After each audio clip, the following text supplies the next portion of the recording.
Good morning. My name is Tilman Altenburg. I'm a researcher at the German Development Institute, and I'm heading one of the research divisions, the one that deals with social and economic policies.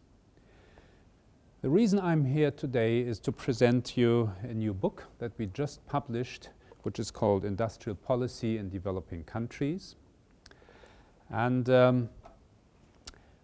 let me share with you why we wrote this book and what the key results are. Low productivity is one of the key reasons for poverty. So to overcome poverty, developing countries need to increase their productivity basically in two ways.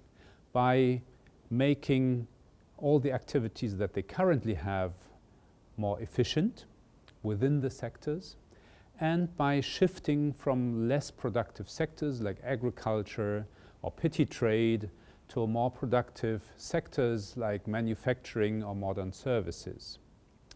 So shaping this structural change, this is what industrial policy is about. Now in this structural change, of course, the key role is played by the private sector. Firms are the ones that invest in new activities, but the argument here is that governments also have an important role. There's a hot debate about industrial policy, however, because the degree of involvement of the public sector is controversial. So some critics say that governments should not engage in shaping structural change because the private sector is the markets are the one that know best where to invest. And partly this is right. Of course, the private sector has a key role here. But on the other hand, there are market failures as well. For example, things need to be coordinated. If an economy wants to shift to a new activity, like for example the export of horticultural products, many things need to be done at the same time. Investments in infrastructure, investment in training, research facilities need to be brought up. All this requires coordination, and this can usually not be done by the private sector alone. So investors would not invest unless they know that some coordinating agency is behind it. Then there's another critique of industrial policy, that is, even if there is a market failure and if governments in principle have a role to improve things, they may not be very efficient. So the actual outcome of the intervention may be worse than not intervening.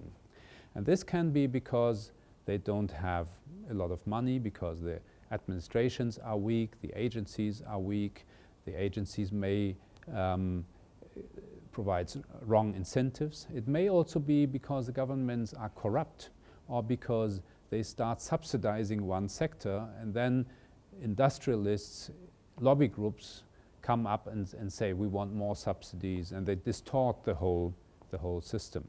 And I think the second critique is the more relevant one. We know that government has a coordinating role, and all governments across the world are coordinating and are applying industrial policy. But how to do it without this kind of abuses is the key question. And that's particularly relevant in developing countries because they have weaker administrations, they have fewer checks and balances in their systems. And so the focus of our books is especially on those countries. So those countries that need industrial policy the most because they are at the beginning of structural change are at the same time the countries that are the weakest in implementing it. So how can we kind of deal with this puzzle? And we did an empirical project focusing on a range of countries. 5 are represented in this book. This is Vietnam, it's Mozambique, it's Namibia, it's Tunisia, and it's Ethiopia. And we address particularly the structural challenges that these countries have. There's a lot has been written about Korea and Brazil and China, but the countries we are looking at have very specific problems. One problem is that they are at the very beginning. Some are still agricultural countries. They don't have a lot of entrepreneurship to build upon. They don't have a lot of infrastructure. The agencies are weak. They don't have a lot of government money to invest in subsidies.